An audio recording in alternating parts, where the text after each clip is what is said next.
Welcome to லக்ஸா சமையல். Hi friends, நம்ம இன்னைக்கு ஒயிட் சுகர் வச்சு எப்படி பொங்கல் பண்ணலாம், சக்கரை பொங்கல் பண்ணலாம்னு பார்க்கலாம். அதுக்கு தான் ஒரு கப்பு அரிசி எடுத்துக்கோ. ஒரு டம்ளர், நீங்க எந்த டம்ளர்ல எடுக்கிறீங்களோ அந்த டம்ளர் நீங்க அளவு வச்சுக்கோங்க. இப்போ இதை நம்ம நல்லா வாஷ் பண்ணி பண்ணியாச்சு. இப்போ நம்ம நல்ல பழைய அரிசி, என்னோட அரிசி, அதனால நான் 5 டம்ளர் ஊத்துறேன். 5 டம்ளர் ஊற்றினீங்கன்னா தான் நல்லா பழைஞ்சு வேகும். நீங்க புது அரிசினா ஒரு 4 டம்ளர் ஊற்றணும்.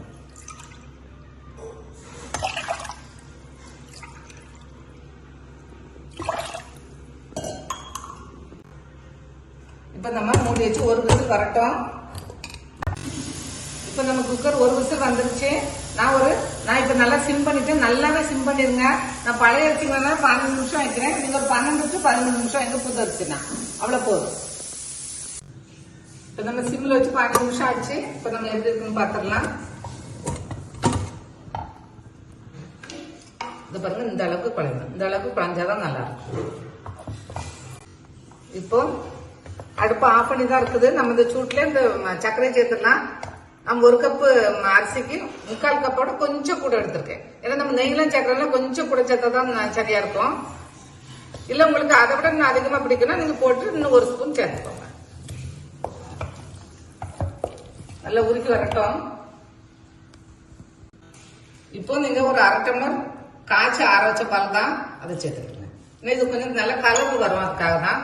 இப்போ நீங்க இதை வச்சுட்டு நீங்க சிம்ல இன்னும் கூட ஒரு 5 நிமிஷம் 10 நிமிஷம் அப்படியே சிம்ல வச்சு கொஞ்சம் கிளறணும். அப்பதான் உங்களுக்கு இந்த சுகர் எல்லாம் நல்லா மெல்ட் ஆகி அந்த அரிசியோட நல்லா பிளெண்ட் ஆகும்.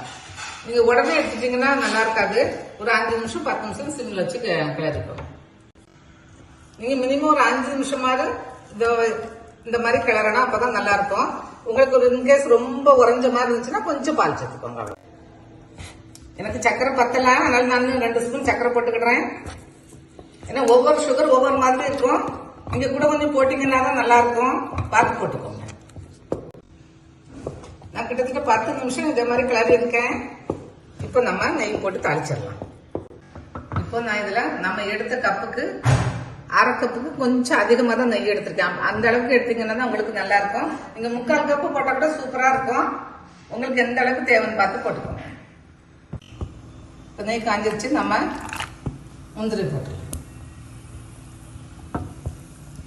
நீங்க உங்களுக்கு பிடிக்கணும் திராட்சை கூட போட்டுக்கோங்க, உங்களுக்கு ஆப்ஷனல் தான். இந்த மாதிரி கோல்டன் ப்ரௌன் வரும்போது நம்ம எடுத்து மேலே ஊற்றிடலாம்.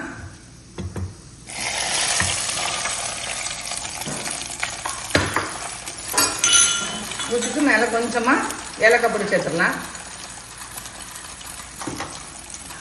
சேர்த்துட்டு ஒரு 2 நிமிஷம் நம்ம அப்படியே மூடி வச்சிடலாம். அதுக்கப்புறம் தான் நம்ம கிளறணும்.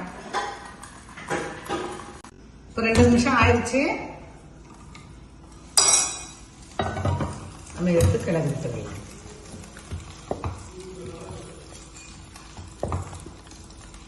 நேரம் ஆக ஆக நல்லா நெய்யை உள்ள இழுத்துரும். இது சக்கரை பொங்கல்னு சொல்றத கிட்டத்தட்ட ரைஸ் அல்வா மாதிரி தான் இருக்கும். இந்த பொங்கலுக்கு இந்த மாதிரி செஞ்சு பாருங்க, சூப்பரா இருக்கும். தேங்க்ஸ் ஃபார் வாட்சிங்.